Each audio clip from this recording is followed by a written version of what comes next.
I thought I'd seen everything when it came to dealing with our HOA, but nothing prepared me for this. One quiet Saturday afternoon, my wife stepped outside to water the plants, and that's when she noticed them, 3 men in leather biker vests, leaning against their motorcycles, just watching our house. At first, I thought it had to be some kind of mistake. But within minutes, I realized this wasn't random, this was personal.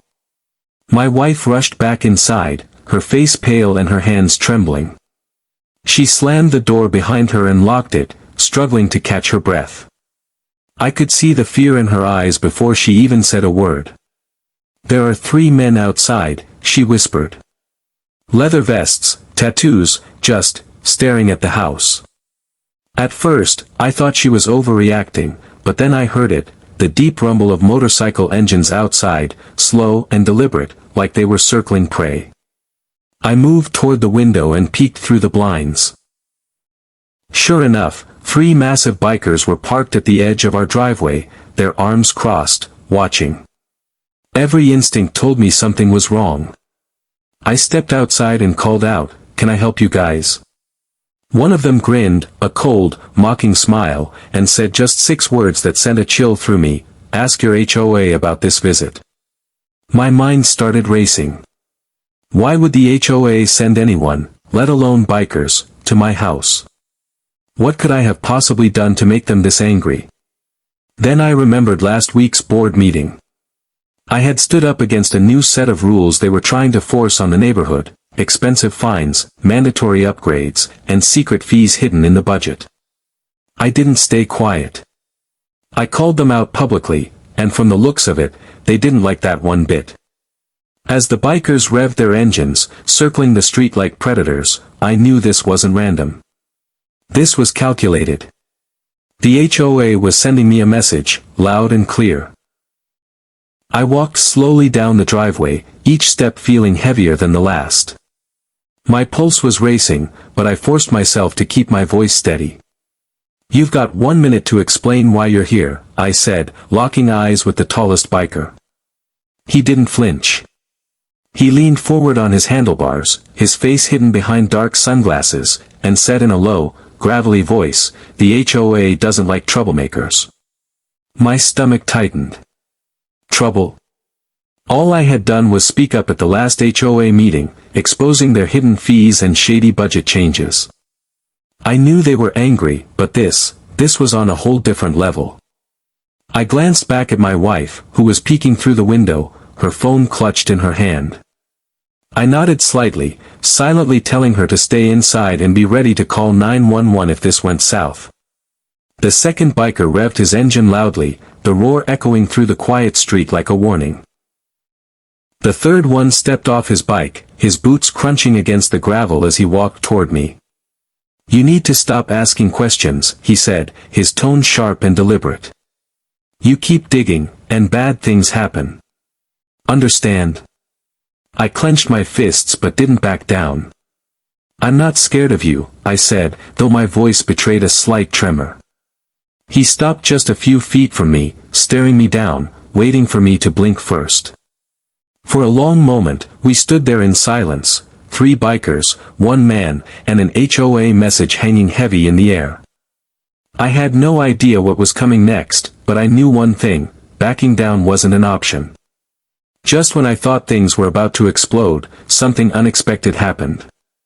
The tallest biker suddenly glanced at his phone, and his entire expression shifted. He cursed under his breath, then turned to the others. "We need to talk," he muttered, stepping a few feet back. The 3 of them huddled together, whispering urgently. I couldn't hear every word, but I caught enough to know something wasn't right. Seconds later, they broke their huddle and faced me again, but this time, their threatening vibe was gone.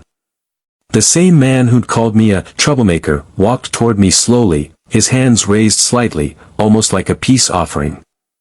"Look," he said, his voice calmer now, "we didn't know who we were dealing with." I frowned, confused. "What do you mean?" I asked. The second biker sighed and removed his sunglasses. "We were hired to scare you. That's it. Easy job, in and out." But we just found out who you called last week, your cousin, right? The one in law enforcement. I froze. He was right. My cousin was a federal investigator, and I had mentioned him casually at the HOA meeting. Apparently, the word had gotten around, and fast. The third biker stepped forward, his voice lower than the others. We don't want any part of this anymore. We're out.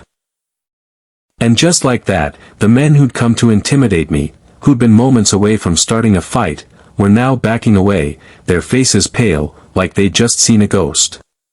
I realized something in that moment. The HOA had sent the wrong message to the wrong guy, and now, the game had completely changed. The three bikers mounted their motorcycles and sped off, leaving nothing but the sound of roaring engines fading into the distance.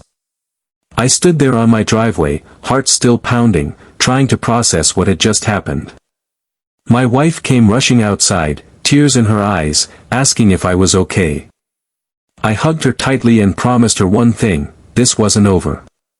That night, I called my cousin, the federal investigator the bikers had mentioned, and explained everything. By the next morning, he had already pulled a few strings. Within a week, we discovered something shocking. The HOA president had personally hired those men through an unlicensed security contractor to intimidate me into silence. Emails, text messages, payment receipts, the evidence was undeniable.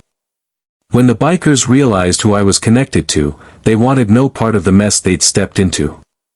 In fact, 2 of them ended up giving statements against the HOA, confirming everything we suspected.